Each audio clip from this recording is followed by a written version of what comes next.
Hello and welcome back to another Gates of Antares painting tutorial. This time I'll be showing you how you can paint the Freeborn using one of the Mhagris as the subject. And as always, I'll be using the Army Painter's range of paints and brushes to do so.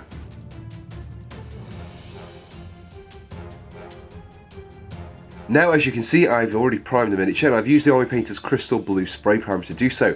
Now this is because most of the miniature is blue, so having a blue base coat really makes life easier when painting later layers. Now the first step is to wash over the darker colour areas, such as the darker blue areas, such as the armour on the legs there, and also some of the fabric across the miniature. Like I said, it's a good idea to take a look at the artwork and the studio photography just to see exactly which areas you need to paint. And we're washing over all of these areas with blue toning. For this step I'm using my character brush for the wash, and this is because there are a few areas on the miniature that we want to remain with the crystal blue primer, such as the cloth just around the waist there, also this band of cloth going around the legs. So we want to avoid painting over these areas, so I'm just going to be applying the wash to these areas, such as just below the knee here. I'm going to be quite liberal when applying this wash, as we want to darken up the armour quite a lot.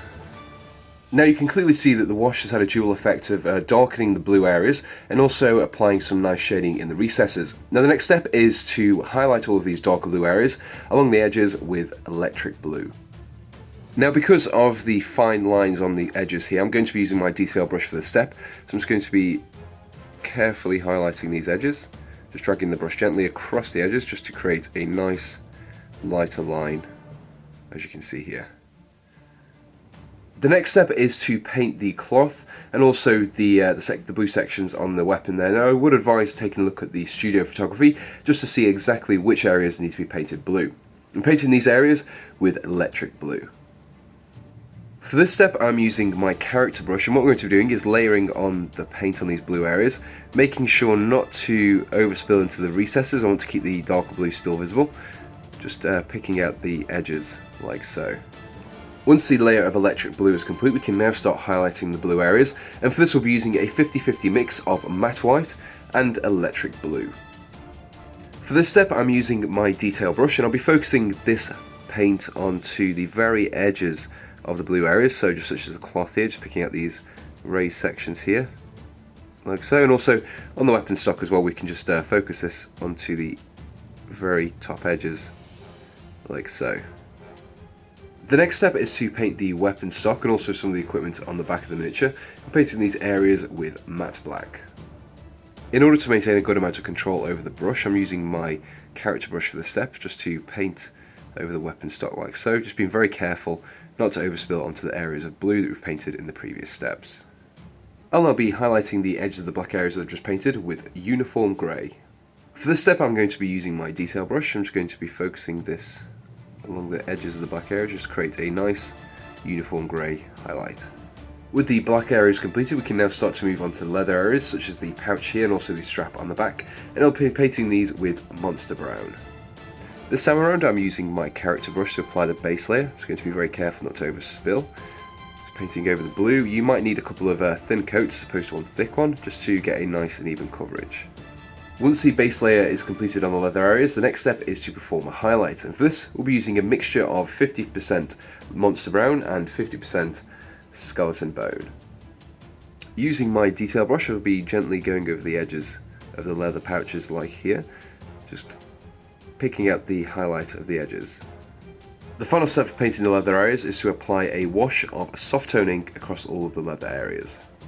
Now, as I don't need to worry about being too neat about this stage, I can use my regiment brush. I'm just going to be applying the wash over the leather areas, which will create some nice definition, as well as blending in the highlight and the base layer. The next step in painting this miniature is to paint the flesh areas, and for this we'll be using tanned flesh. When painting the flesh, I would recommend that you mix in roughly 20% water into the mix, and this will create a thinner coat, as you can see that I'm applying here. And what we'll be doing is, once this is dry, I'll be applying a second coat, and this will give us a really nice and even finish in which to work as a base for our skin layers later on. Now that we've got a good base layer for the skin down, we can now begin on the highlights, and for this we'll be using barbarian flesh. So with your character brush you'll be wanting to pick out some of the raised sections on the face and also the hands and the arms, anywhere with the skin essentially. So you can see here I'm just using my character brush just to pick out the raised sections, leaving the tan flesh visible in the recesses. We're going to be performing another highlight onto the skin areas, and this time it will be a 50-50 mix of barbarian flesh and also matte white. This time around I'm using my detail brush, as I only want to pick out the extreme edges, such as the bridge of the nose here, anywhere where you would expect there to be more light, so just the nose, the eyebrows like here, and also on the tips of the fingers and the knuckles like so. The final step for painting the flesh is to wash over the areas with a flesh wash. This time I'm using my character brush again, and I've mixed in about 50% water, as we only want a very light wash over the flesh areas. I'm just going to paint this over like so, and this will create some nice shading in the recesses as well as blending in the highlights from the previous steps. With the skin completed, we can now move on to painting the hair and the beard, and for this we'll be using ash grey. For this step I'll be using my character brush, as I want to maintain some good control over the brush, as I don't want to overspill onto the other areas. It's going to be painting the hair. Now another area you can be painting as well is the gem just on the weapon there, so I'll just be painting this with the ash grey like so. For highlighting the hair we're going to be using a 50-50 mix of matte white and ash grey. For this step I'm using my detail brush, as I want to pick out the very fine lines of the hair there, just making sure that I pick out the raised edges, leaving the ash grey visible in the recesses. The next step is to paint all of these cybernetic enhancements you can just see on the side of the head there. We're painting these with a plate mail metal. So as these areas are quite small, I'm using my detail brush here. I'm just going to be very carefully just picking out the raised cybernetic enhancements just on the side of the head there, and anywhere else they might be on the miniature.